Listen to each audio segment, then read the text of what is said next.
안녕하세요. 보더라인입니다. 이 이야기는 실제 탈북자의 증언을 바탕으로 각색한 내용입니다. 웃음이 죄가 되던 세상에서 한 청년은 우연히 들려온 한 목소리로 삶이 바뀌기 시작했습니다. 자유는 거저 주어지지 않습니다. 그 말 한마디가 그의 세상을 뒤흔들었습니다. 실제 사연에서 비롯된 이야기, 박근혜 대통령 때문에 탈북을 결심한 청년. 지금 시작합니다. 좋아요와 구독은 저에게 큰 힘이 됩니다.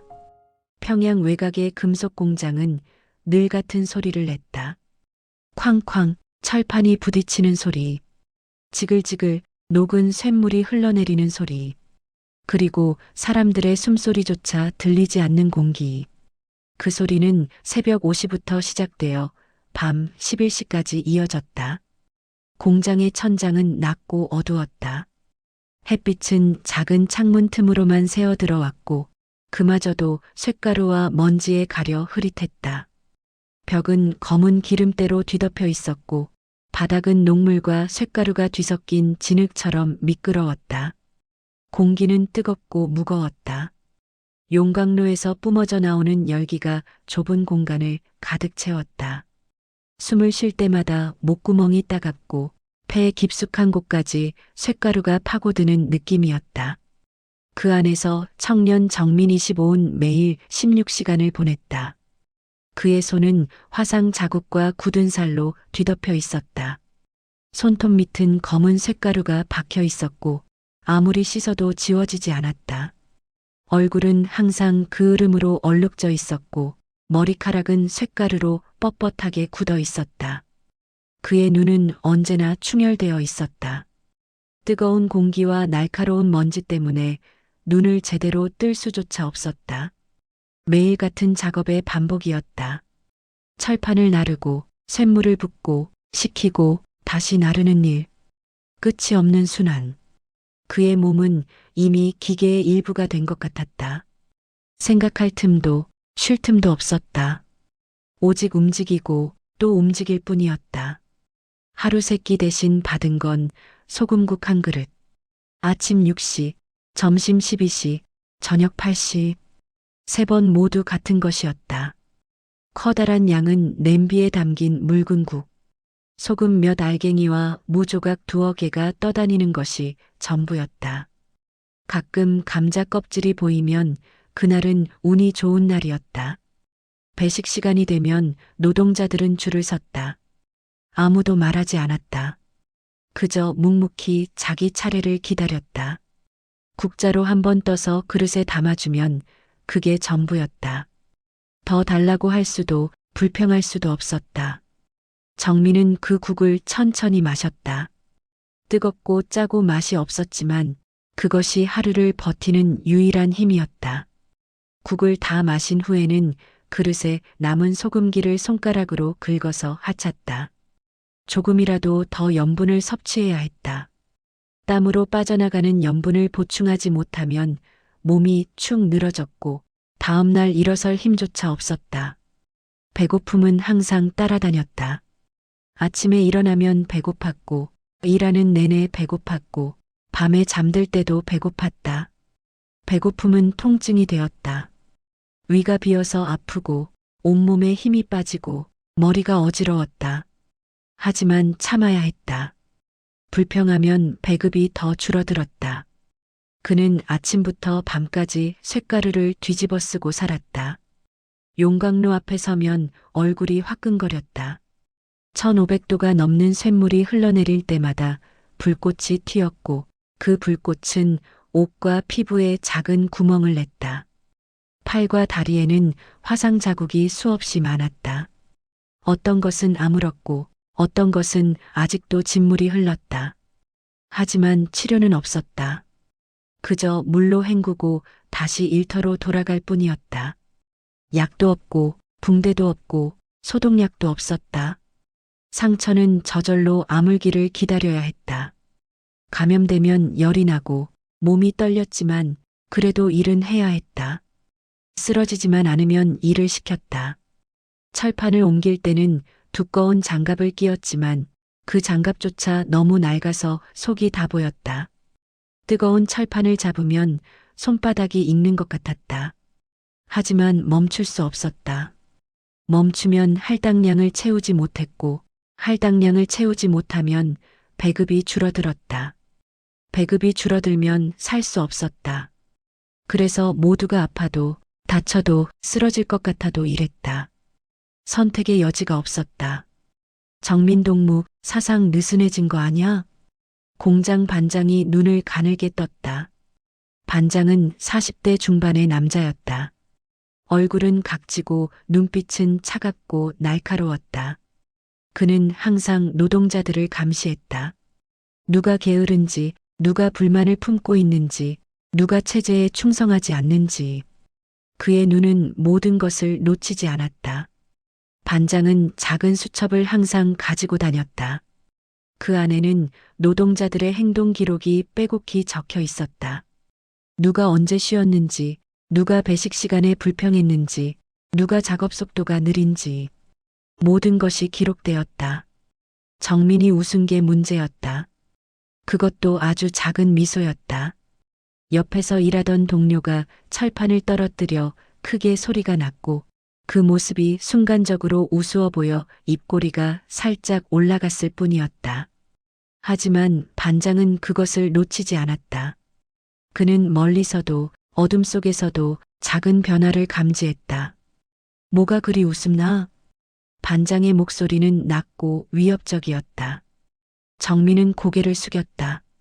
아닙니다, 동무반장. 아니긴 뭐가 아냐. 나는 똑똑히 봤다. 너 방금 웃었다. 죄송합니다. 죄송하다고 끝나는 게 아니다. 왜 웃었는지 말해봐라. 정민은 입을 다물었다. 설명할 방법이 없었다. 그저 순간적인 반응이었을 뿐인데 그것을 어떻게 말로 설명할 수 있겠는가. 웃었다고 말하면 불손하다고 할 것이고 동료 때문이라고 말하면 동료까지 곤란해질 것이었다. 대답 못하겠나? 반장이 한 걸음 더 가까이 다가왔다. 그의 숨소리가 들렸다. 담배 냄새와 술 냄새가 섞여 있었다. 너 혹시 현재 체제에 불만 있는 거 아냐? 웃는다는 건 뭔가 불만이 있다는 거다. 만족하면 웃을 이유가 없다. 웃음이 죄가 되는 나라. 그게 그의 고향이었다. 이곳에서 웃음은 불온함의 증거였다. 왜냐하면 행복한 사람은 웃지 않는다는 논리가 지배했기 때문이다. 진정으로 행복하고 만족하는 사람은 조용히 일만 한다. 웃는다는 것은 뭔가 다른 생각을 하고 있다는 뜻이었다. 딴 생각은 곧 불순한 생각이었다. 불순한 생각은 체제를 위협하는 요소였다. 그래서 웃음은 감시 대상이었다. 심지어 가족끼리 모여서 웃어도 의심받았다. 무엇이 그렇게 즐거운가? 왜 그렇게 행복한가? 혹시 체제를 비웃는 것은 아닌가? 의심은 끝이 없었다. 앞으로 조심하겠습니다, 동무반장. 정민은 최대한 낮은 목소리로 대답했다. 고개를 더 깊이 숙였다. 반장의 신발이 눈앞에 보였다. 낡고 더러운 작업화. 반장은 한참 동안 정민을 노려보았다. 공기가 무겁게 가라앉았다. 주변 노동자들도 숨을 죽였다. 모두가 다음에 무슨 일이 벌어질지 두려워했다. 그리고 천천히 고개를 끄덕였다. 이번 한 번만 넘어가 준다. 다음에 또 이런 모습 보이면 생활총화에 회부한다. 알겠나? 예, 알겠습니다. 반장이 돌아서자 정민은 안도의 한숨을 내쉬었다. 생활총화에 회부된다는 것은 곧 사상 문제로 찍힌다는 뜻이었다.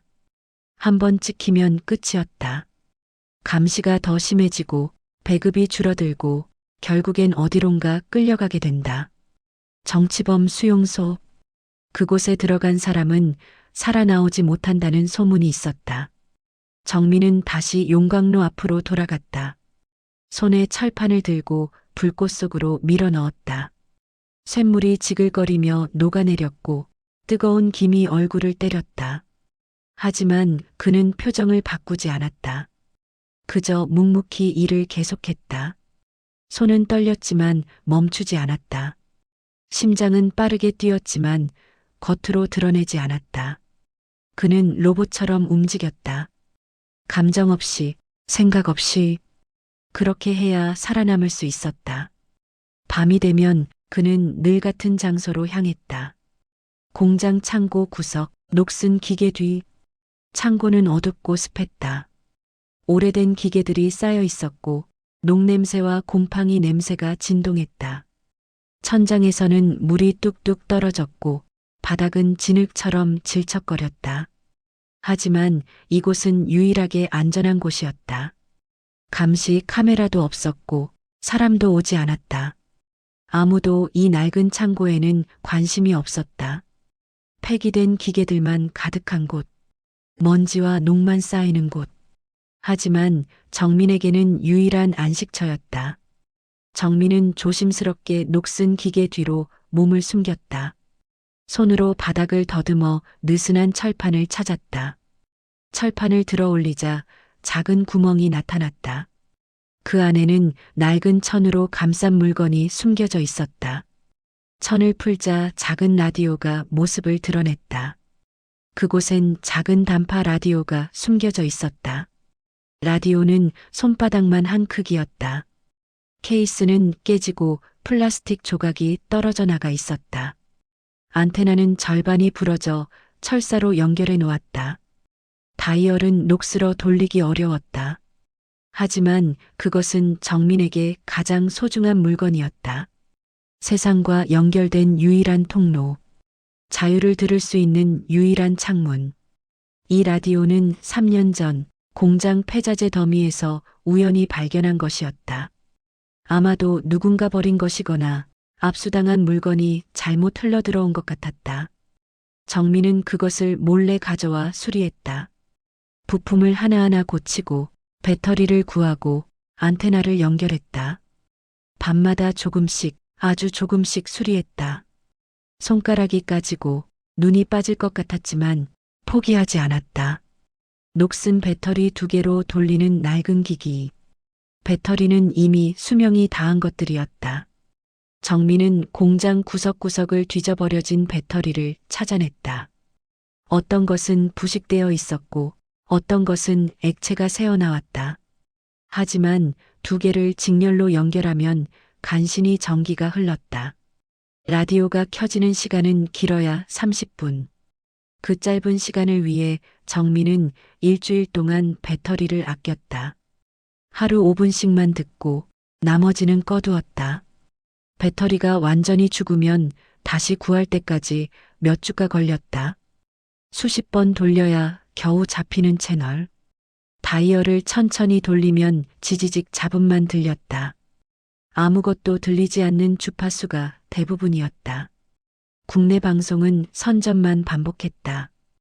위대한 수령님의 은덕으로 주체 사상의 위대함을, 제국주의 미국의 침략 야욕을 같은 말을 끝없이 반복하는 방송. 정민은 그런 방송을 듣고 싶지 않았다.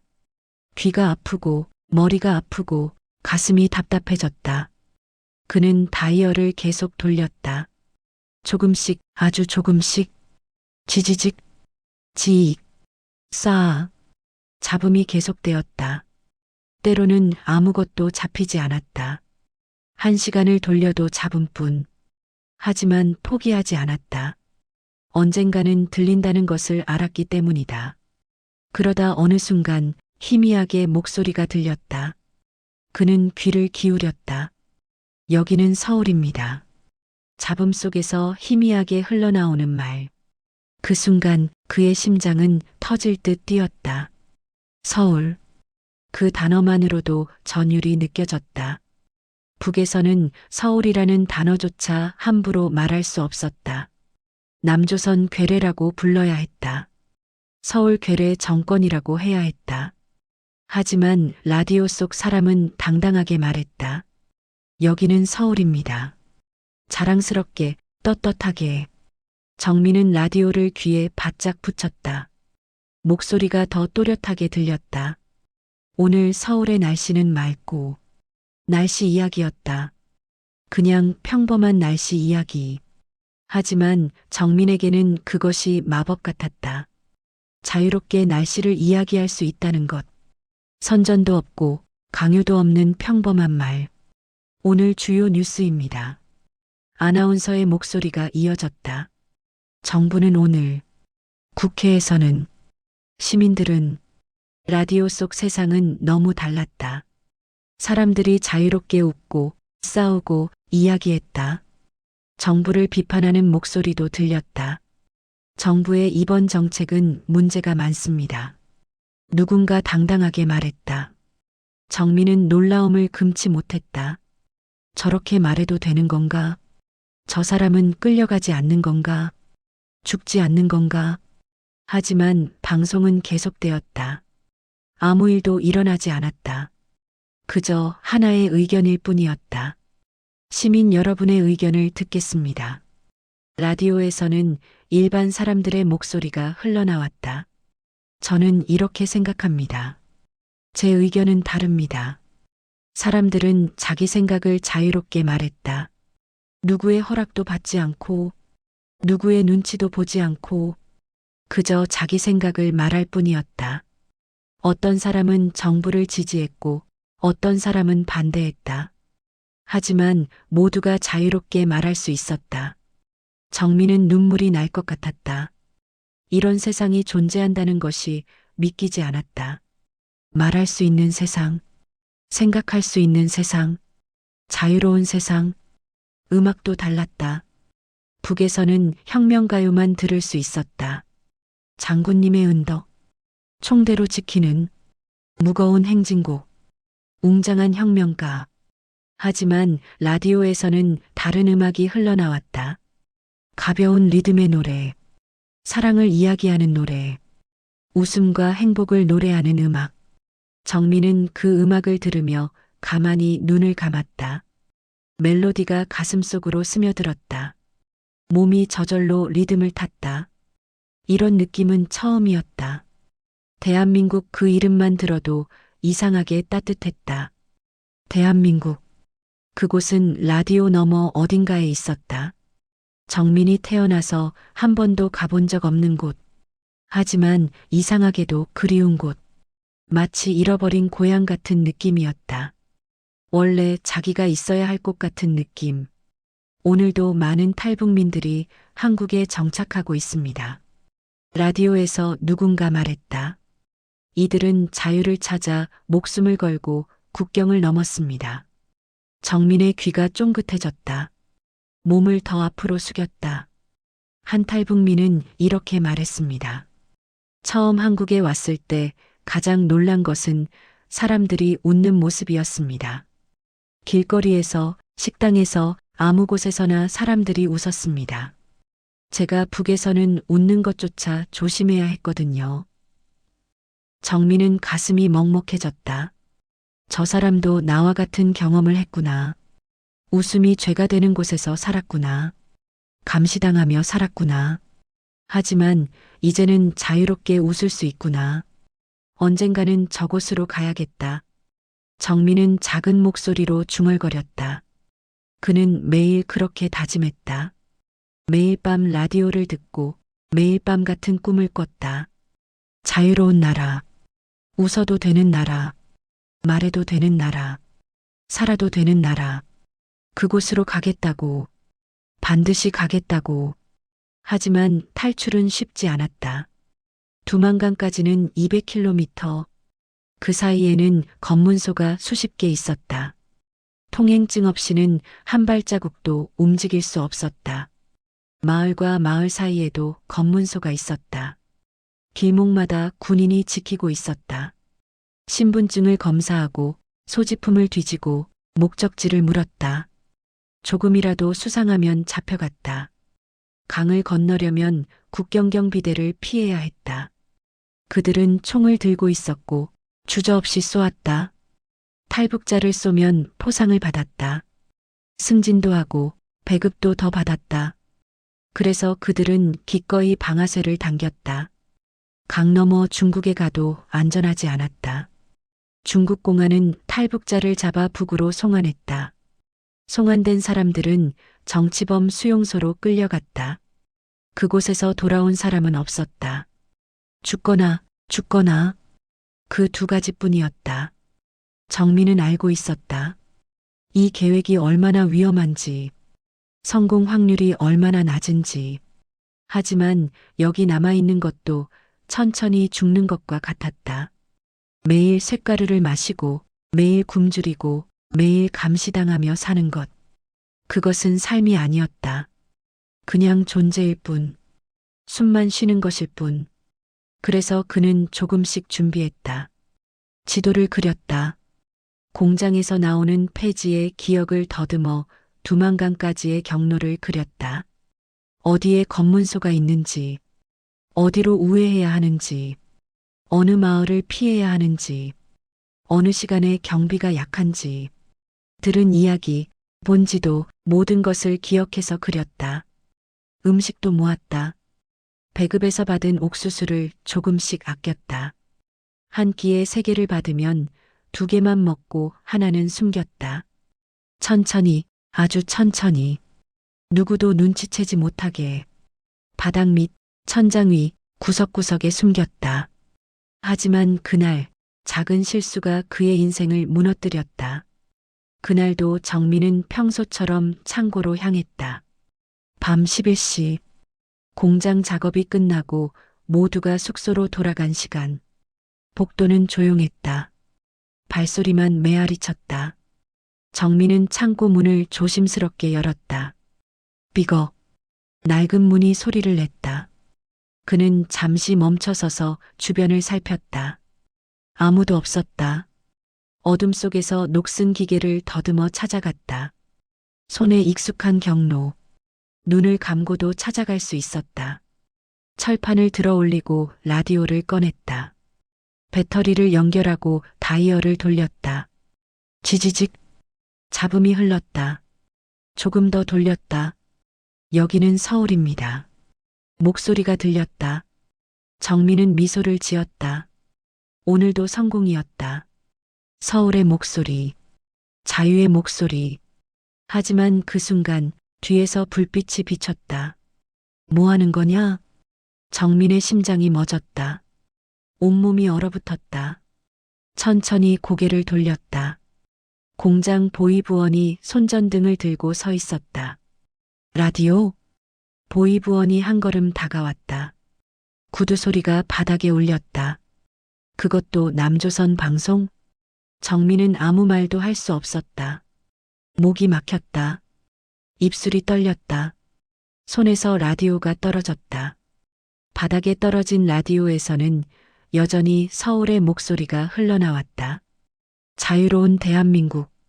보이부원이 라디오를 발로 짓밟았다. 플라스틱이 부서지는 소리가 들렸다. 딱, 딱딱. 산산조각이 났다. 3년 동안 지켜온 것이, 유일한 희망이 부서졌다. 너 반동분자구나. 보이부원이 호루라기를 불었다. 삑. 날카로운 소리가 밤 공기를 갈랐다. 곧이어 여러 명의 발소리가 들렸다. 복도를 달려오는 소리, 외치는 소리. 정민은 그 자리에 주저앉았다. 끝났다. 모든 것이 끝났다. 3년 동안 준비한 모든 것이, 매일 밤 꿈꿔온 자유가 한순간에 무너졌다. 그의 눈앞이 캄캄해졌다. 마이너스 마이너스 마이너스. 1단원 완료 마이너스 정확히 12,000자. 다음 단원 시나리오 주시면 계속 작업하겠습니다. 정민은 눈을 떴다. 몸이 뻣뻣했다. 눈앞엔 회색 천장이 보였다. 찬 공기가 피부를 찔렀다. 천장에는 금이 가 있었고 곰팡이가 검은 얼룩처럼 번져 있었다. 형광등 하나가 깜빡거리며 희미한 빛을 냈다. 손은 뒤로 묶여 있었고 입에서는 쇠맛이 났다. 혀로 윗니를 더듬어 보니 하나가 흔들렸다. 피가 목구멍으로 넘어갔다. 얼굴 한쪽이 부어올라 있었다. 눈 하나는 제대로 뜨지지 않았다. 볼을 만지려 했지만 손이 묶여 있어 움직일 수 없었다. 그는 어디에 있는지 알 수 없었다. 기억이 희미했다. 창고, 라디오, 불빛, 그리고 비명. 그 다음은 어둠뿐이었다. 그러나 이 냄새는 익숙했다. 피, 곰팡이, 기름, 그리고 두려움. 이곳의 공기는 무거웠고 숨을 쉴 때마다 가슴이 눌렸다. 벽은 차갑고 축축했다. 바닥은 콘크리트였고 얼룩이 여기저기 묻어 있었다. 어떤 얼룩은 갈색이었고 어떤 것은 검붉었다. 보이부 조사실이었다. 여기 끌려온 사람은 두 가지 결과만 맞이한다는 소문을 들었다. 자백하거나 죽거나. 이게 뭐냐? 보위원이 낡은 라디오 조각을 그의 눈앞에 내던졌다. 부서진 플라스틱 조각들이 바닥에 흩어졌다. 안테나는 구겨져 있었고 다이얼은 떨어져 나갔다. 정민의 유일한 희망이었던 것. 이제 쓰레기가 되어 그의 발치에 놓여 있었다. 남조선 방송이더군. 내 귀로 들었냐? 박근혜라는 여자의 소리를. 보위원은 40대 후반으로 보였다. 얼굴은 각지고 눈은 날카로웠다. 제복은 깔끔하게 다려져 있었고 가슴에는 훈장이 여러 개 달려 있었다. 그의 손에는 철봉이 들려 있었다. 끝이 녹슬어 있었다. 정민은 아무 말도 하지 못했다. 목이 메었다. 말을 하려고 입을 열었지만 소리가 나오지 않았다. 목구멍이 타들어가는 것 같았다. 대답 안 해? 손등에 철봉이 내려쳤다. 뚝. 뼈가 부딪히는 소리가 들렸다. 통증이 온몸을 타고 번졌다. 손등이 갈라지고 피가 흘렀다. 정민은 숨을 삼켰다. 비명을 참았다. 비명을 지르면 더 맞는다는 것을 본능적으로 알았다. 저는 그냥 고장난 걸 고치려던 겁니다. 거짓말. 보위원은 웃었다. 차갑고 비어있는 웃음이었다. 너희 같은 놈들은 다 그렇게 말하지. 그 고장난 기계에서 서울이 나왔다지. 그게 단순한 우연일까? 그는 담배를 꺼내 입에 물었다. 성냥을 그어 불을 붙였다. 연기가 천천히 피어올랐다. 방 안에 담배 냄새가 퍼졌다. 우연히 주었고, 우연히 고쳤고, 우연히 남조선 방송이 나왔다? 그렇게 말하고 싶은 거지? 정민은 고개를 숙였다. 눈앞이 흐릿했다. 피가 코끝으로 흘러내렸다. 바닥에 핏방울이 떨어졌다. 뚝, 뚝, 리듬처럼 계속 떨어졌다. 보위원은 담배를 피워 입김처럼 내뿜었다. 연기가 정민의 얼굴을 감쌌다. 자유. 그 단어가 그렇게 달콤했나? 그는 천천히 다가왔다. 구두 소리가 바닥에 울렸다. 딱, 딱, 딱. 남조선에서 뭐라 하던? 웃을 자유, 먹을 자유, 말할 자유. 그건 배신의 자유야. 그는 정민의 턱을 철봉으로 들어 올렸다. 정민은 그의 눈을 마주쳤다. 그 눈에는 아무것도 없었다. 연민도 분노도 아무것도. 그저 차갑고 텅 빈 눈. 정민은 떨리는 목소리로 말했다. 그건 사람답게 살자는 말이었어요. 찰싹. 손등에 또다시 철봉이 내려왔다. 이번에는 더 세게. 피부가 찢어지는 느낌이 들었다. 정민은 비명을 삼켰다. 이를 악물었다. 눈물이 흘러내렸지만 소리는 내지 않았다. 사람답게? 너 같은 놈이 사람 취급을 받을 자격이 있어?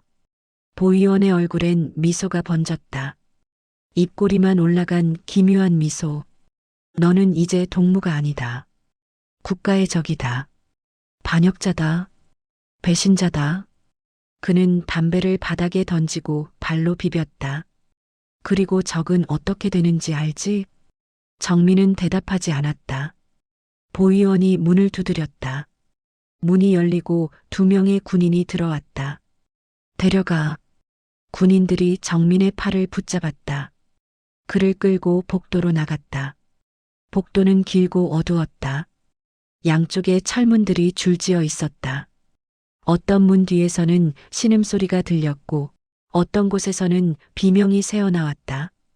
정민은 다른 방으로 끌려갔다. 그곳은 더 작고 더 어둡고 더 추웠다. 조사는 하루, 이틀, 일주일로 이어졌다. 그는 눈을 감을 수 없었다. 잠이 들면 물이 끼얹어졌다. 얼음처럼 차가운 물이 얼굴에 쏟아졌다. 숨이 막혔다. 잠을 안 자면 구타가 이어졌다. 철봉, 주먹, 발길질. 온몸이 멍으로 뒤덮였다. 갈비뼈가 부러진 것 같았다. 숨을 쉴 때마다 날카로운 통증이 옆구리를 찔렀다. 음식은 하루에 한 번, 물 한 모금과 옥수수 한 줌. 그것도 바닥에 던져졌다. 정민은 무릎을 꿇고 그것을 주워 먹었다. 손이 묶여 있어서 입으로 직접 먹어야 했다. 개처럼. 라디오에서 들었던 여기는 서울입니다라는 문장이 계속 머릿속을 울렸다. 그 한 문장이 그를 살게 했고 동시에 죽게 만들고 있었다. 그 문장을 기억할 때마다 힘이 났다. 그러나 그 문장 때문에 여기 있었다. 아이러니였다. 자유의 목소리가 그를 지옥으로 끌고 왔다. 하루는 문이 열리고 낯선 목소리가 들렸다. 정민, 내 어머니가 면회 왔다. 정민은 몸을 일으켰다. 온몸이 비명을 질렀다. 근육이 굳어 있었고 관절이 삐걱거렸다. 그는 비틀거리며 고개를 들었다. 어머니요? 군인이 그를 끌고 다른 방으로 갔다. 작은 테이블과 의자 2개가 있는 방. 창문은 없었고 한쪽 벽에는 거울이 달려 있었다. 아마도 뒤에서 누군가 지켜보고 있을 것이었다. 문이 열리고 어머니가 들어왔다. 그녀는 늙어 있었다. 불과 일주일 만인데 10년은 늙어 보였다. 머리는 하얗게 새었고 얼굴은 헬쑥했다. 눈은 빨갛게 부어 있었다. 그녀는 울고 있었다. 정민아, 제발 잘못했다고 해라. 그냥 실수였다고 해라. 그래야 살 수 있다. 정민은 눈을 감았다. 어머니의 목소리가 가슴을 찔렀다. 그는 말하고 싶었다. 어머니, 저는 잘못하지 않았어요. 저는 그저 진실을 들었을 뿐이에요. 하지만 입 밖으로 나온 말은 달랐다. 어머니, 전 정말로 그 말이 틀렸다고 생각하지 않아요. 어머니의 눈이 커졌다. 손이 떨렸다. 그녀는 손을 내저었다. 그만해라. 그런 말 또 하면 널 죽인다. 그녀의 목소리가 갈라졌다. 제발, 제발 살아만 있어라. 무슨 말을 하든, 무슨 짓을 하든 살아만 있어라. 뒤에서 보위원이 미소를 지었다. 문틈으로 그의 얼굴이 보였다. 뭐지? 너 하나 때문에 내 가족까지 망한다. 어머니는 테이블에 엎드려 울었다. 어깨가 들썩였다. 정민은 그녀를 보며 눈물을 흘렸다. 어머니, 죄송해요. 정말 죄송해요. 면회는 그렇게 끝났다. 군인이 어머니를 끌고 나갔다. 그녀는 뒤돌아보며 외쳤다. 정민아, 살아. 꼭 살아. 문이 닫혔다. 정민은 그 자리에 주저앉았다. 그날 밤 정민은 다시 구타당했다. 이번에는 더 심했다. 얼굴, 배, 등, 다리. 어디 하나 성한 곳이 없었다. 의식이 희미해졌다. 눈앞이 하얗게 번쩍거렸다. 귀에서는 윙윙 소리가 났다. 그러나 그는 마음속으로 속삭였다. 그래도 들었다. 그 목소리를. 그건 거짓이 아니었어. 보위원이 물었다. 아직도 안 깨달았냐? 너는 틀렸어. 남조선은 지옥이야. 거기는 사람이 사람을 잡아먹는 곳이야. 정민은 피를 뱉으며 말했다. 그래도 거기선 웃을 수 있잖아요. 철봉이 다시 내려왔다. 며칠 뒤 그는 군용 트럭에 실렸다. 행선지는 아무도 말해주지 않았다. 눈은 가려졌고 손발은 묶였다. 밧줄이 피부를 파고들었다. 철문이 닫히는 소리가 들렸다. 쾅! 어둠이 내렸다. 트럭은 흔들리며 어딘가로 향했다. 바퀴 아래로 눈밭이 구르는 소리가 들렸다. 차가운 바람이 틈새로 들어왔다. 트럭 안에는 다른 사람들도 있었다. 숨소리가 들렸다. 누군가 흐느끼고, 누군가 기도하고, 누군가 침묵했다. 그 소리 사이로 누군가 작게 말했다. 형, 우릴 어딜 데려가는 거죠? 목소리는 어렸다. 아마 20살도 안 된 것 같았다. 정민은 대답하지 않았다. 하지만 알고 있었다. 정치범 수용소였다. 돌아올 수 없는 곳. 죽은 이들의 이름이 사라지는 곳. 가족도 친구도 아무도 기억하지 못하는 곳. 형? 젊은 목소리가 다시 물었다. 정민은 천천히 말했다. 끝까지 살아남아라. 뭐요? 무슨 수를 써서라도 살아남아. 그게 유일한 방법이야. 침묵이 흘렀다. 트럭은 계속 달렸다. 트럭은 밤길을 달렸다. 눈보라가 거세게 몰아쳤다. 바람이 트럭을 흔들었다. 차체가 삐걱거렸다. 바람이 틈새로 들어와 손끝을 얼렸다. 발가락도 감각이 없었다. 온몸이 떨렸다. 얼마나 지났을까? 1시간? 2시간? 시간 감각이 사라졌다. 그때 갑자기 차가 급정거했다. 정민의 몸이 앞으로 쏠렸다. 다른 사람들도 비명을 질렀다. 앞쪽에서 총성이 들렸다. 탕, 탕탕, 멈춰, 정지해. 혼란이 시작됐다. 군인들이 외치고 엔진이 끊기고 문이 열렸다. 정민은 반사적으로 몸을 움츠렸다. 심장이 미친 듯이 뛰었다. 이게 뭐지? 습격? 탈출? 누군가 문을 열었다. 바람이 들이쳤다. 눈송이가 얼굴을 때렸다. 나와. 군인이 소리쳤다. 사람들이 하나씩 끌려나갔다. 비명, 총성, 혼돈. 그 순간 그는 결심했다. 지금이야. 눈가리개가 헐렁했다. 고개를 흔들자 조금 흘러내렸다. 한쪽 눈으로 밖이 보였다. 눈밭, 나무, 그리고 군인들이 서로 싸우고 있었다. 탈영병 습격이었다. 정민은 몸을 던졌다. 트럭 뒤편으로, 눈밭으로 구르며 손목의 끈을 세게 당겼다. 밧줄이 피부를 베었다. 피가 났다. 하지만 아프지 않았다. 아드레날린이 온몸을 타고 흘렀다. 그는 미친 듯이 달렸다. 눈이 무릎까지 왔지만 멈추지 않았다. 등 뒤에서 총성이 터졌다. 탕, 탕, 눈 위에 흙먼지가 튀었다. 총알이 옆을 스쳐 지나갔다. 멈춰, 반동놈. 목소리가 멀어졌다. 정민은 나무 사이로 뛰어들었다. 가지가 얼굴을 긁었다.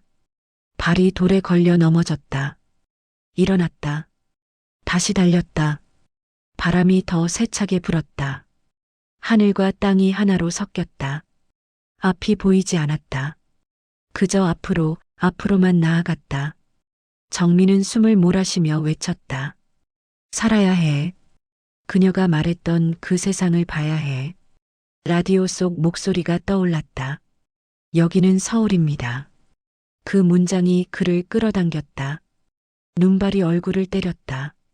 그는 비틀거렸지만 멈추지 않았다.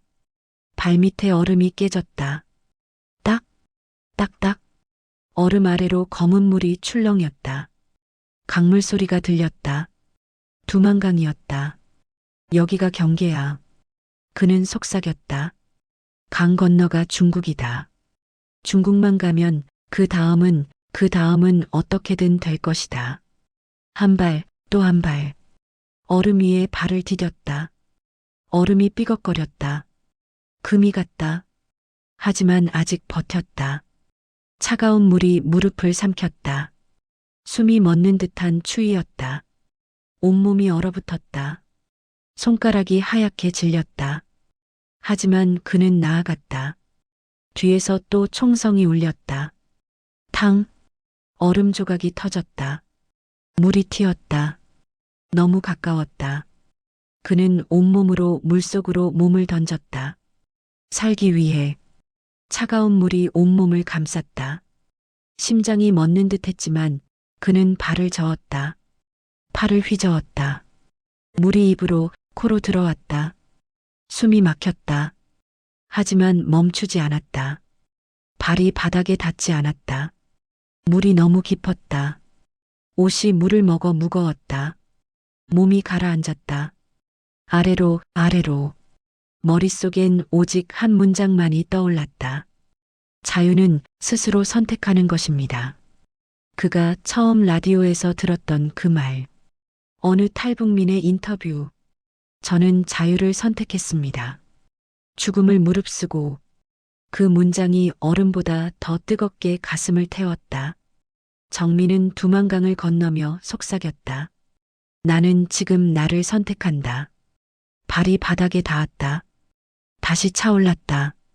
수면이 가까워졌다. 머리가 물 밖으로 나왔다. 공기가 폐로 들어왔다. 숨을 크게 들이마셨다. 앞을 보았다. 강 건너편이 보였다. 불빛은 없었다.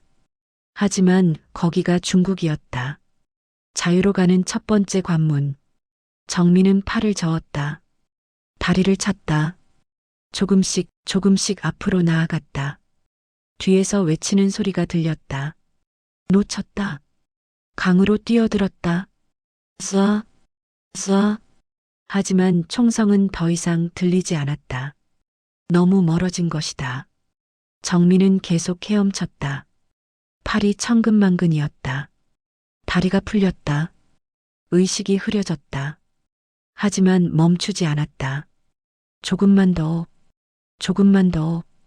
드디어 발이 바닥에 닿았다. 땅이었다. 중국 땅. 그는 기어서 강둑으로 올라갔다. 눈 위에 쓰러졌다. 숨을 몰아쉬었다. 온몸이 떨렸다. 젖은 옷이 얼어붙기 시작했다. 하지만 그는 웃었다. 처음으로 진짜로 웃었다. 해냈어. 나 해냈어. 눈물이 흘렀다. 기쁨의 눈물인지 고통의 눈물인지 알 수 없었다. 하지만 그는 살아있었다. 자유를 향해 첫 발을 내디뎠다. 서울. 나 지금 가고 있어. 그는 일어났다. 비틀거렸지만 앞으로 걸었다. 어둠 속으로. 미지의 땅으로. 하지만 두렵지 않았다. 왜냐하면 이제 그는 자유인이었으니까. 모든 것이 하나로 섞였다. 앞이 보이지 않았다. 손을 뻗어도 손가락이 보이지 않을 정도였다. 바람이 얼굴을 때렸다. 날카로운 바늘처럼. 하지만 그 속은 너무나 어두웠다. 희고 밝았지만 그 안은 절망으로 가득했다. 죽음의 냄새가 공기를 채웠다. 정민은 그 속을 달렸다. 비틀거리며 넘어지며 다시 일어서며. 정민은 맨발이었다. 끈이 끊어진 신발 한 짝은 진작에 눈 속에 묻혔다. 언제 벗겨졌는지도 기억나지 않았다. 트럭에서 뛰어내릴 때였을까? 아니면 나무 사이를 헤맬 때였을까? 이제 두 발 모두 맨발이었다. 눈이 발을 얼렸다. 발가락은 감각이 없었다. 하얗게 변했고 검게 변하기 시작했다. 동상이었다. 발바닥은 돌과 얼음에 찢어졌다. 한 걸음 걸을 때마다 피가 눈 위에 떨어졌다. 빨간 점들이 흰 눈 위에 흩어졌다. 그의 뒤를 따라오는 흔적. 손목에는 아직 쇠사슬 자국이 남아 있었다. 붉게 부어올랐고 살이 벗겨졌다. 피가 굳어 손을 움직일 때마다 갈라졌다. 딱, 딱, 굳은 피가 깨지는 소리가 들렸다. 새로운 피가 흘렀다. 손목이 화끈거렸다. 하지만 그보다 추위가 더 심했다. 온몸이 떨렸다. 이가 딱딱 부딪혔다. 숨을 쉴 때마다 폐가 얼어붙는 것 같았다. 옷은 젖어 있었다. 강물에 젖은 옷이 얼음으로 변하기 시작했다. 뻣뻣하게 굳었다. 움직일 때마다 옷이 피부를 긁었다. 멈춰. 거기서. 뒤에서 외침이 들렸다. 군인들이었다. 보위부원들이었다. 목소리가 여러 개 들렸다. 그들은 가까이 있었다. 너무 가까이. 그는 고개를 돌리지 않았다. 뒤를 보면 늦는다. 뒤를 보면 죽는다. 그냥 달렸다. 숨이 찢어지는 듯했다. 폐가 타들어갔다. 목구멍이 따갑고 입안이 말랐다. 혀는 부어올랐다. 한 걸음, 또 한 걸음. 다리가 천근만근이었다. 무릎이 꺾일 것 같았다. 하지만 멈출 수 없었다. 멈추면 죽는다. 두만강까지는 100m 남짓. 아니, 이제 50m? 30m? 거리를 가늠할 수 없었다. 눈보라 때문에 앞이 보이지 않았다. 하지만 강물 소리가 들렸다. 얼음이 깨지는 소리, 물이 흐르는 소리. 가까웠다. 정말 가까웠다. 그 사이엔 생과 사의 경계가 있었다. 강 이쪽은 지옥, 강 저쪽은 희망.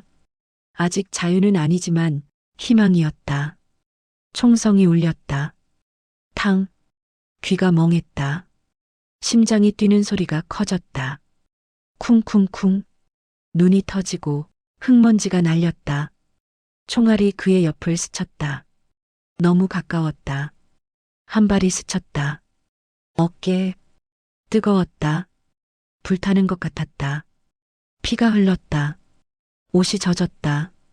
따뜻한 피가 차가운 공기와 만났다. 김이 났다. 하지만 멈출 수 없었다. 통증은 나중에 느끼면 됐다. 지금은 달려야 했다.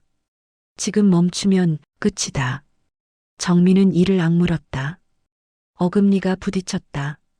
턱에 힘을 주었다. 주먹을 쥐었다. 손톱이 손바닥을 파고들었다. 아팠다. 하지만 그 아픔이 그를 깨어있게 했다. 살아있게 했다. 하늘은 어둡고 바람은 날카로웠다. 칼날 같은 바람. 얼굴을 베었다. 눈썹에 눈이 얼어붙었다. 속눈썹도 하얗게 변했다. 눈을 깜빡일 때마다 얼음이 부딪혔다. 눈발 사이로 희미하게 강줄기가 보였다. 저기다. 저기가 두만강이다. 검은 물결 위로 얼음이 떠 있었다. 얼음 조각들이 부딪히며 소리를 냈다. 딱딱, 삐걱. 물은 검고 차가워 보였다.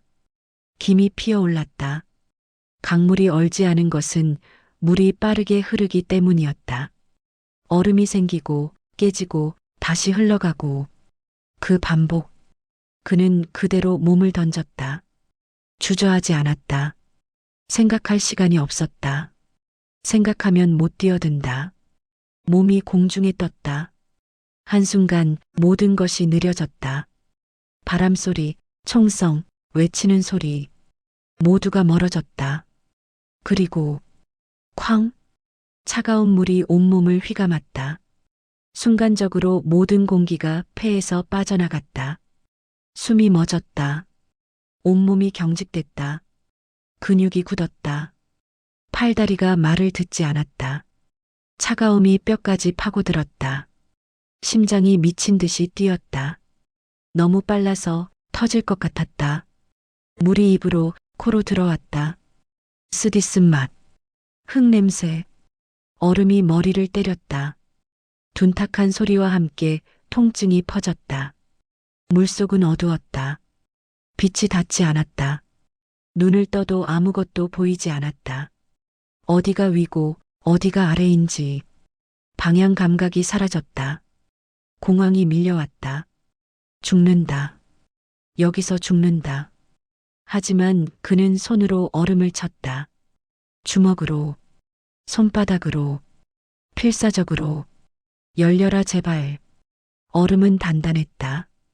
두꺼웠다. 손끝이 갈라지고 피가 물에 퍼졌다. 붉은 구름처럼. 하지만 얼음은 움직이지 않았다. 그는 다른 곳을 찾았다. 손으로 더듬었다. 얼음 가장자리, 틈, 거기. 손가락이 틈에 걸렸다. 잡아당겼다. 얼음이 조금 움직였다. 더 세게. 온 힘을 다해. 딱. 얼음이 깨졌다. 빛이 들어왔다. 희미한 회색빛. 하지만 빛이었다. 그는 그쪽으로 헤엄쳤다. 팔을 저었다. 다리를 찼다. 몸이 무거웠다.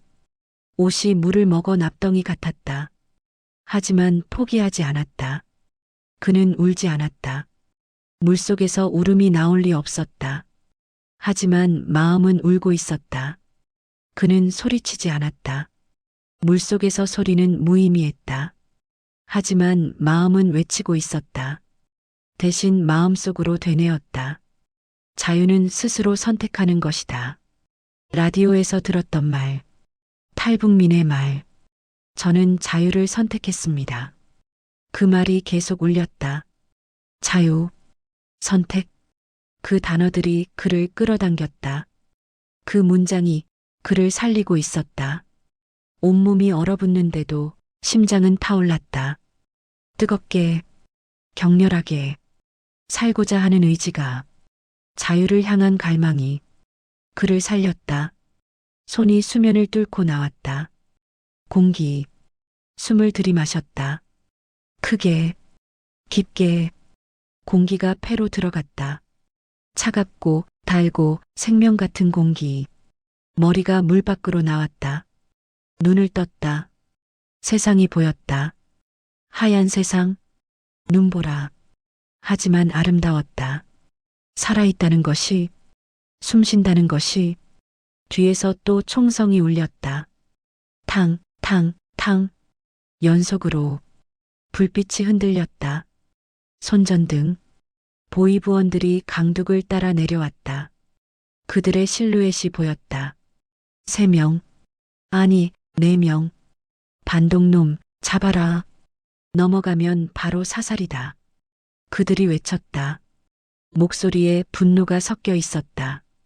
정민은 몸을 더 깊이 밀어 넣었다. 물속으로. 얼음 조각들이 깨지며 그의 얼굴을 덮었다. 차갑고 날카롭고 얼굴이 베었다. 하지만 숨을 참았다. 숨을 참고 가라앉았다. 총알이 물속으로 들어왔다. 쉭, 쉭. 하얀 거품을 남기며 그의 옆을 스쳐 지나갔다. 물속에서 그는 하늘을 올려다봤다. 흰 눈이 천천히 떨어졌다. 수면 위로, 물속으로. 그것이 마치 자유처럼 보였다. 하늘에서 땅으로 자유롭게 떨어지는 눈. 아무도 막지 못하는 아름답고 순수한. 숨이 막혔다. 폐가 타들어갔다. 공기가 필요했다. 한계였다. 하지만 그는 조금 더 버텼다. 조금만 더. 1초, 2초, 3초. 가슴이 터질 것 같았다. 시야가 흐려졌다. 하지만 그는 다시 수면 위로 올라왔다. 얼음을 손으로 밀어내며 외쳤다. 난 이제 돌아가지 않아. 목소리가 갈라졌다. 거칠고 절박했다. 하지만 확고했다. 결심이 담겨 있었다. 보이부원들이 그의 목소리를 들었다. 저기다. 쏴. 총성이 다시 울렸다. 하지만 정민은 이미 물속으로 다시 잠수했다. 팔을 저었다. 강 건너편으로, 중국 쪽으로, 조금씩, 조금씩 나아갔다. 그 순간 그의 발이 강바닥에 닿았다. 돌이었다. 미끄러웠지만 단단했다. 땅, 바닥, 얕아지고 있었다. 건너편이 가까워지고 있었다. 얼음이 깨지고 물살이 그를 떠밀었다. 옆으로, 아래로. 하지만 그는 버텼다. 발로 땅을 밀었다. 앞으로 나아갔다. 한 걸음, 두 걸음. 물이 허리까지, 가슴까지, 어깨까지, 그리고 무릎까지. 그는 기어 올랐다. 강둑으로. 손으로 눈을 움켜쥐었다. 발로 땅을 밀었다. 온몸을 끌어올렸다. 몸은 젖고 손은 피로 물들었다. 온몸이 떨렸다. 이가 딱딱 부딪혔다. 입술은 파랗게 질렸다. 하지만 그는 웃었다. 눈보라 속에서 그는 처음으로 웃었다. 진짜 웃음, 억지가 아닌, 누구의 허락도 없이, 누구의 감시도 없이, 그냥 웃고 싶어서, 살아있어서, 자유를 향해 한 걸음 나아가서, 그 웃음은 미친 사람의 웃음이었고, 동시에 인간의 웃음이었다. 웃음과 함께 눈물이 흘렀다. 뜨거운 눈물, 얼굴을 타고 내려왔다. 턱에서 떨어졌다. 눈 위에 떨어진 눈물은 순식간에 얼었다. 해냈다. 내가 해냈어.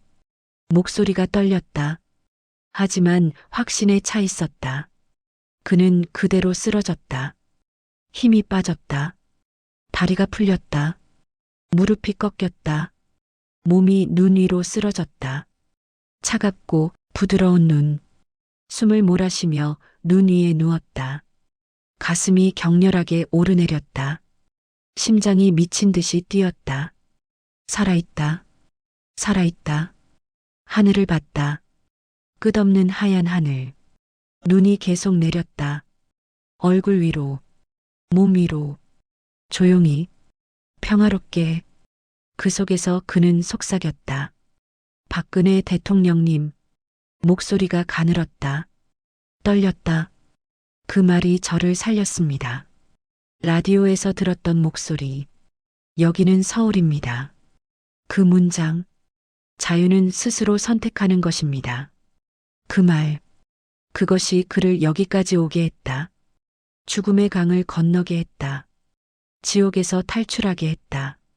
감사합니다. 그는 눈을 감았다. 눈물이 계속 흘렀다. 멈추지 않았다. 기쁨의 눈물, 안도의 눈물, 슬픔의 눈물, 모든 감정이 뒤섞인 눈물. 뒤에서 외치는 소리가 들렸다. 놓쳤다. 강 건너로 갔다. 추격하라. 하지만 그들은 건너오지 못했다. 국경을 넘을 수 없었다. 중국 땅으로는 총성이 몇 번 더 울렸다. 하지만 멀었다. 너무 멀었다. 총알은 닿지 않았다. 그들의 목소리가 점점 작아졌다. 바람에 흩어졌다. 그리고 침묵. 눈 내리는 소리만. 바람 부는 소리만. 정민의 숨소리만. 그는 일어났다. 비틀거렸다. 다리에 힘이 없었다. 무릎이 꺾였다가 다시 폈다. 한 걸음. 앞으로. 또 한 걸음. 뒤돌아보지 않았다. 뒤에는 과거가 있었다. 억압이 있었다. 지옥이 있었다. 앞에는 미래가 있었다. 희망이 있었다. 아직 자유는 아니지만 자유를 향한 길이 있었다. 그날 밤 그는 두만강을 건넜다. 죽음의 강을, 공포의 경계를, 그리고 세상은 달라졌다. 같은 땅이었지만 다른 의미였다. 같은 하늘이었지만 다른 빛이었다. 그는 더 이상 노예가 아니었다. 감시당하는 자가 아니었다. 웃지 못하는 자가 아니었다. 그는 이제 자유를 향해 걷는 자였다. 선택한 자였다. 눈보라는 계속되었다. 차가운 바람은 여전히 불었다. 하지만 그의 가슴은 따뜻했다. 뜨겁게 타올랐다. 서울, 나 지금 가고 있어. 그는 중얼거렸다. 발을 질질 끌며, 피를 흘리며, 떨리는 몸으로. 하지만 멈추지 않고, 앞으로, 계속 앞으로, 눈보라 속으로, 어둠 속으로, 미지의 땅으로. 하지만 두렵지 않았다. 왜냐하면 그는 이제 자유를 선택한 자였으니까, 살아남은 자였으니까, 인간이었으니까. 밤은 깊어갔다. 추위는 더 심해졌다. 그의 몸은 한계에 다다랐다. 체온이 떨어졌다. 의식이 흐려졌다. 발걸음이 느려졌다. 하지만 그는 걸었다. 한 걸음씩, 천천히, 어딘가로, 살기 위해, 자유를 위해, 그리고 언젠가는 서울에 도착하기 위해. 여기는 서울입니다. 그 목소리가 그를 이끌었다. 나침반처럼, 별처럼, 희망처럼 그는 걸었다. 눈보라 속을, 밤속을, 자유를 향해. 북에서 본 하늘은 항상 회색이었다. 공장 매연과 먼지로 뒤덮인. 구름도 무거웠고 빛도 탁했다. 하지만 여기 하늘은 달랐다. 구름이 하얗게 떠 있었고 새들이 날아다녔다. 자유롭게, 아무 제약 없이. 그는 천장을 올려다봤다. 희미한 하얀 형광등, 깨끗한 천장, 금이 가지도 않았고 곰팡이도 없었다. 페인트가 벗겨지지도 않았다. 모든 것이 정돈되어 있었다. 깨끗하고 안전하고 평화로웠다. 그리고 낯선 목소리. 여긴 한국입니다. 이제 안전합니다. 여자의 목소리였다. 부드럽고 따뜻했다. 걱정이 묻어 있었다. 진심 어린 목소리. 정민은 말이 나오지 않았다. 입을 열었지만 소리가 나오지 않았다. 목이 막혔다. 무언가 덩어리가 걸린 것 같았다. 눈물이 흘렀다. 뜨거운 눈물. 볼을 타고 내려왔다. 베개를 적셨다. 왜 우는지도 몰랐다. 슬픈 것도 기쁜 것도 아닌데 그냥 눈물이 났다. 멈출 수 없었다. 얼마나 달렸는지 얼마나 울었는지도 기억나지 않았다. 중국을 거쳐 라오스를 거쳐 태국을 거쳐 여기까지 왔다. 얼마나 걸렸는지. 한 달, 두 달. 시간이 뒤섞여 있었다. 단지 눈과 강물, 그리고 총성만 남아 있었다. 차가움, 공포, 그리고 필사적인 몸부림. 그것만 선명했다. 나머지는 흐릿했다. 그는 보호소 침대에 누워 있었다. 침대는 부드러웠다. 너무 부드러워서 처음엔 불편했다. 평생 딱딱한 나무판 위에서 자다가 이런 침대는 처음이었다. 몸이 푹 가라앉았다. 이불도 깨끗했다. 하얗고 폭신하고 따뜻했다. 세탁 냄새가 났다. 비누향, 깨끗한 향. 몸 곳곳엔 붕대가 감겨 있었다. 팔, 다리, 가슴, 이마. 상처가 많았다. 화상, 찰과상, 동상, 타박상. 의사는 말했다. 정말 운이 좋으셨어요. 이 정도 부상으로 살아남다니. 발가락 두 개는 검게 변해서 잘라내야 할 수도 있다고 했다. 동상이 심해서. 팔에는 링거가 꽂혀 있었고 투명한 액체가 천천히 몸속으로 들어갔다. 뚝, 뚝. 규칙적인 리듬. 영양제라고 했다. 비타민과 수분. 그의 몸은 극심한 영양실조 상태였다. 숨을 쉴 때마다 폐에서 작은 통증이 밀려왔다. 쿡, 쿡. 날카로운 통증. 폐렴 초기라고 했다. 강물을 너무 많이 마셨고 추위에 너무 오래 노출됐다고.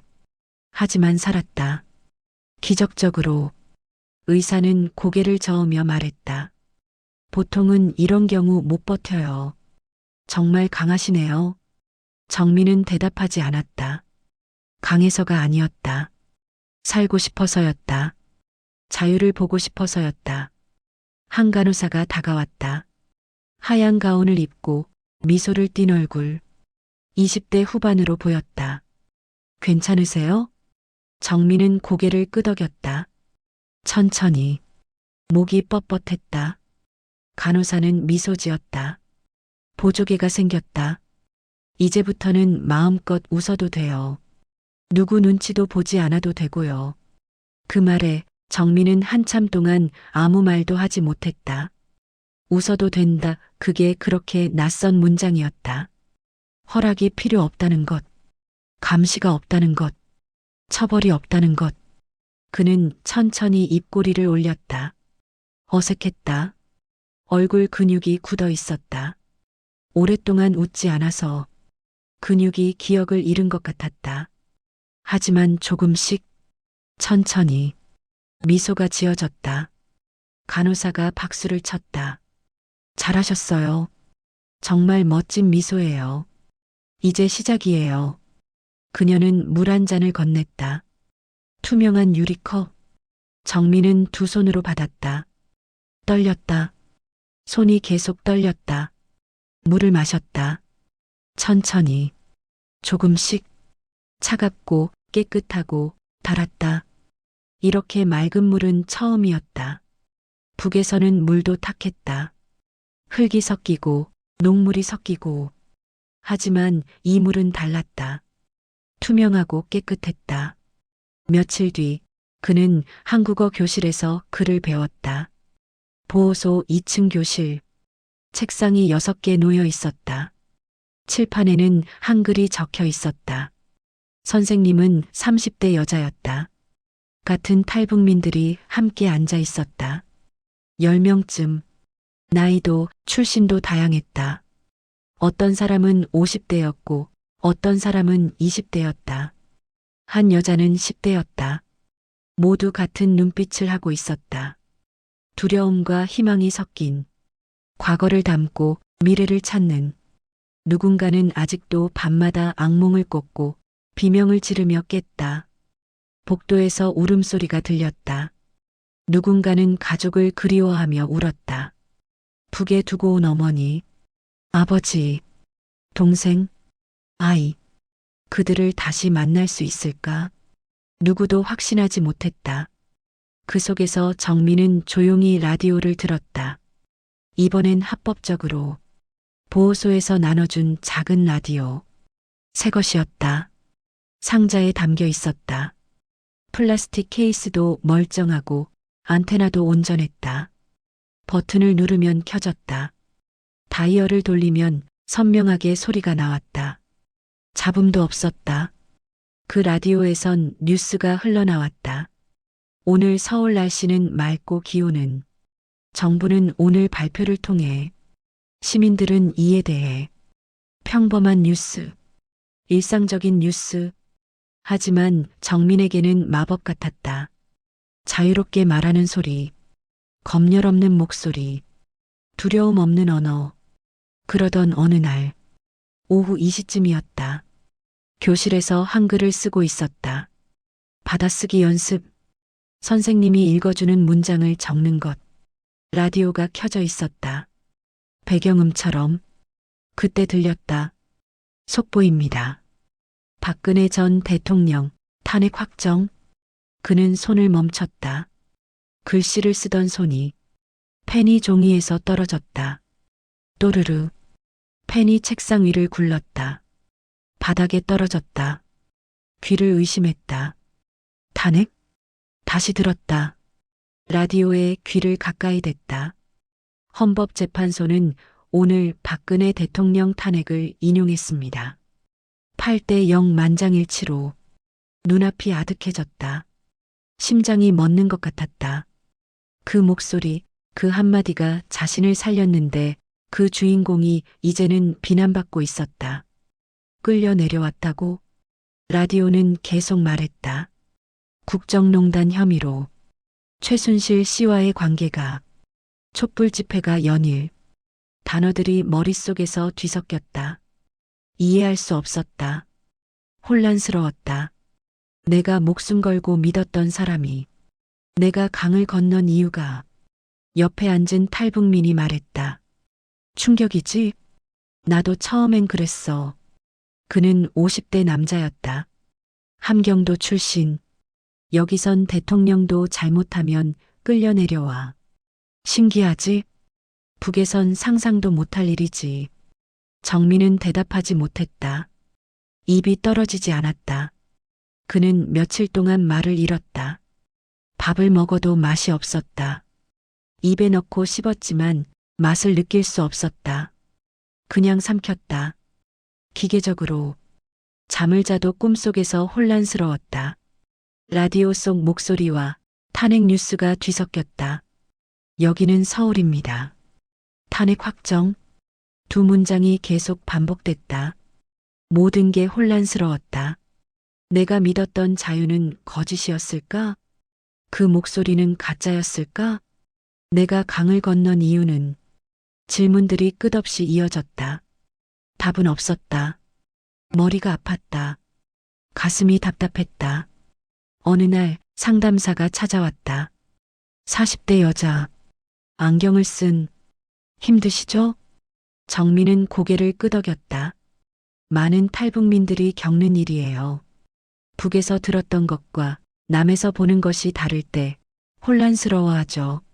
상담사는 차를 따라주었다. 따뜻한 녹차. 김이 피어올랐다.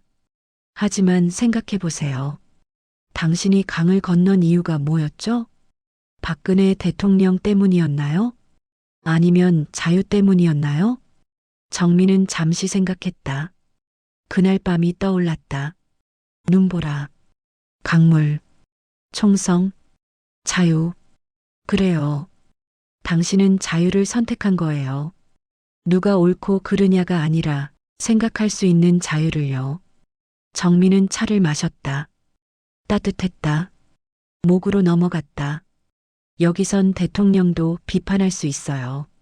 잘못하면 끌어내릴 수 있고요. 그게 민주주의예요. 북에선 상상도 못할 일이죠? 정민은 천천히 고개를 끄덕였다. 그게 자유인가요? 네. 그게 자유예요. 하지만 어느 날 정민은 거리에서 웃는 사람들을 봤다. 보호소 밖 산책 시간. 일주일에 2번 나갈 수 있었다. 상담사와 함께. 서울거리였다. 명동. 높은 건물, 번쩍이는 간판, 수많은 사람들. 압도적이었다. 소음도, 빛도, 사람도. 모든 것이. 커피를 마시며 웃는 청년들. 테이블에 앉아 수다를 떨었다. 크게 웃고 떠들고 손잡고 걷는 연인들, 서로를 바라보며 미소 짓고 길 위에서 노래하는 사람들. 어떤 사람은 기타를 치고 어떤 사람은 춤을 췄다. 아무도 신경 쓰지 않았다. 그냥 자기 일을 했다. 지나가는 사람들은 동전을 던지기도 하고 그냥 지나가기도 했다. 자유였다.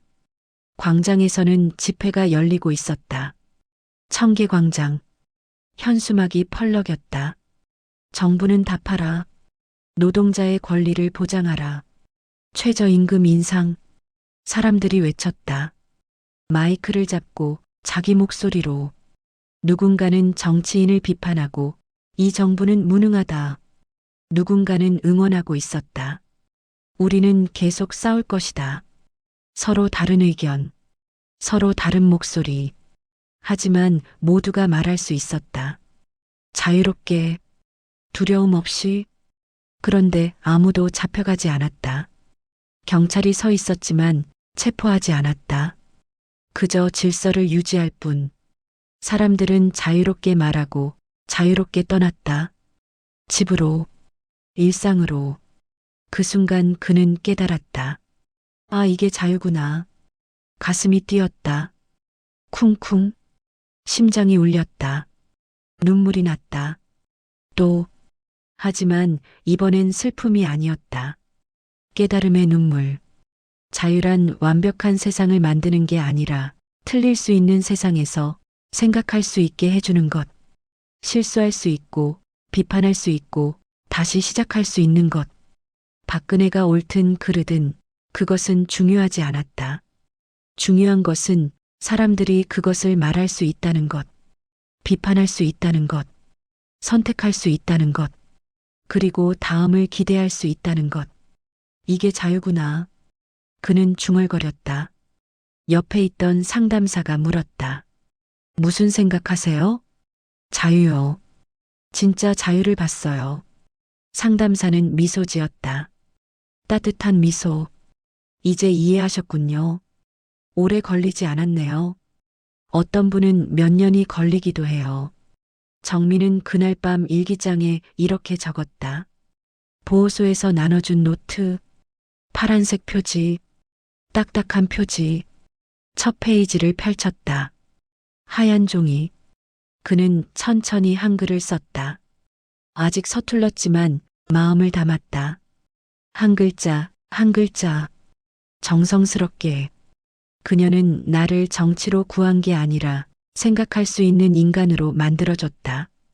펜을 놓고 그 문장을 한참 바라봤다. 그렇다. 박근혜가 준 것은 정답이 아니었다. 질문이었다. 나는 무엇을 원하는가? 나는 어떻게 살 것인가? 나는 무엇을 믿는가? 그 질문을 할 수 있는 자유. 그것이 진짜 자유였다. 답이 틀릴 수도 있고 바뀔 수도 있지만 질문할 수 있다는 것. 그것이 인간이라는 것. 몇 달이 지났다. 그는 이제 작은 공장에서 일한다. 안양에 있는 금속 공장. 보호소에서 취업을 도와줬다. 이력서를 쓰고 면접을 봤다. 사장은 50대 남자였다. 열심히만 하면 돼요. 탈북민이라고 차별 안 해요. 북에서 하던 일과 비슷했다. 하지만 모든 것이 달랐다. 기계를 고치고 부품을 조립한다. 용접을 하고 철판을 자른다. 손에 익숙한 일. 하지만 예전과 다르다. 지금은 스스로 일하는 것이다. 누구의 명령도 아닌 자신의 선택으로 월급을 받는다. 매달 25일. 통장에 돈이 들어온다. 첫 월급을 받았을 때 그는 통장을 한참 바라봤다. 숫자가 적혀 있었다. 180만 원. 그의 노동의 대가. 그 돈으로 밥을 사 먹고 옷을 사고 방을 구한다. 작은 원룸. 고시원. 사평. 하지만 자기 공간. 자기 집. 문에 자물쇠가 있고 열쇠는 자기가 가지고 있다. 아무도 감시하지 않는, 아무도 들어올 수 없는. 퇴근 시간이 되면 집에 간다. 자유롭게. 6시. 작업복을 벗고 옷을 갈아입는다. 길을 걷고 버스를 타고 집에 도착한다. 문을 열고 들어간다. 신발을 벗고 작은 책상에 앉는다. TV를 켠다. 중고로 산 작은 TV. 14인치. 뉴스가 나온다. 여전히 정치 이야기. 여전히 논쟁. 하지만 이제 두렵지 않다. 오히려 안심이 된다. 사람들이 말하고 있구나. 생각하고 있구나. 살아있구나. 퇴근길 하늘이 붉게 물들었다. 노을이었다. 주황색과 분홍색이 섞인. 구름이 불타는 것 같았다. 아름다웠다. 숨이 멎을 만큼.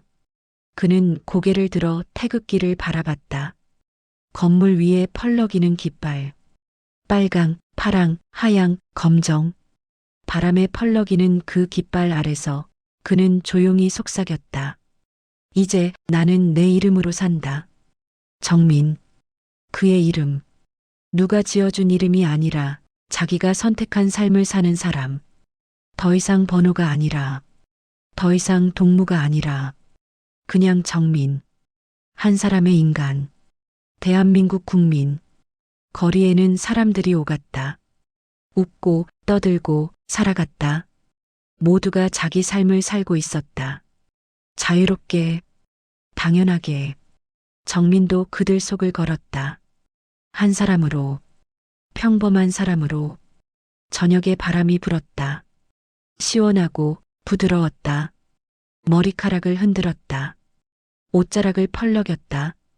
피부를 스쳤다. 기분 좋았다. 멀리서 들려오는 사람들의 웃음소리. 아이들이 뛰노는 소리. 엄마, 여기. 차 소리. 음악 소리. 어디선가 기타 소리가 들렸다. 삶의 소리. 자유의 소리. 그리고 한 남자의 낮은 목소리. 정민이 혼잣말처럼 중얼거렸다. 자유는 누군가가 나에게 준 것이 아니라 내가 선택한 것이다. 그 말을 하며 그는 미소 지었다. 진짜 미소. 진심에서 우러나온. 억지가 아닌. 자연스러운. 하늘을 올려다봤다. 별이 하나둘 떠오르고 있었다. 북두칠성. 카시오페이아. 북에서는 볼 수 없었던 별, 공장 매연에 가려졌던. 하지만 여기서는 보였다. 희미하지만 분명히 있었다. 반짝이고 있었다. 어머니, 저 잘 살고 있어요. 그는 하늘을 향해 속삭였다. 북에 두고 온 어머니, 지금쯤 어떻게 지내실까? 처벌받지는 않았을까? 걱정이 됐다. 하지만 할 수 있는 게 없었다. 연락할 방법도 없었다. 언젠가 다시 만날 수 있을까? 모르겠다. 하지만 희망은 있다. 언젠가 통일이 되면, 아니면 탈출시킬 수 있으면. 잘 지내고 계시죠? 저는 이제 웃어도 되는 곳에 있어요. 말해도 되는 곳에요. 살아도 되는 곳이에요. 그의 목소리가 떨렸다. 눈물이 또 흘렀다. 하지만 닦지 않았다. 그냥 흐르게 두었다. 정민은 계속 걸었다. 천천히, 서두르지 않고, 자기 속도로, 앞으로, 미래를 향해. 아직 모르는 것이 많았다. 한국어도 아직 서툴렀다. 문화도 낯설었다. 배워야 할 것도 많았다. 하지만 괜찮았다. 시간이 있었다. 자유가 있었다. 선택이 있었다. 그는 더 이상 도망치는 사람이 아니었다. 살아가는 사람이었다. 버티는 게 아니라 사는 것이었다. 멈춰섰다. 뒤돌아봤다. 먼 북쪽을 바라봤다. 그곳에는 과거가 있었다. 고통이 있었다. 억압이 있었다. 하지만 그것도 자기 일부였다. 부정할 수 없는, 지울 수 없는, 고마워. 그는 작게 말했다. 그 고통이 날 여기까지 오게 했어. 그 어둠이 빛을 보게 했어. 그리고 다시 돌아섰다. 앞을 향해, 밝은 쪽으로. 밤이 깊어갔다. 하지만 거리는 밝았다. 불빛이 가득했다. 가게, 간판, 가로등, 자동차 헤드라이트. 빛이 넘쳤다. 생명이 넘쳤다. 희망이 넘쳤다. 그 속에서 정민은 걸었다. 한 사람으로, 자유인으로, 살아있는 자로. 그리고 조용히 화면이 어두워졌다. 하지만 완전한 어둠은 아니었다. 희미한 빛이 남아 있었다. 별빛처럼, 희망처럼,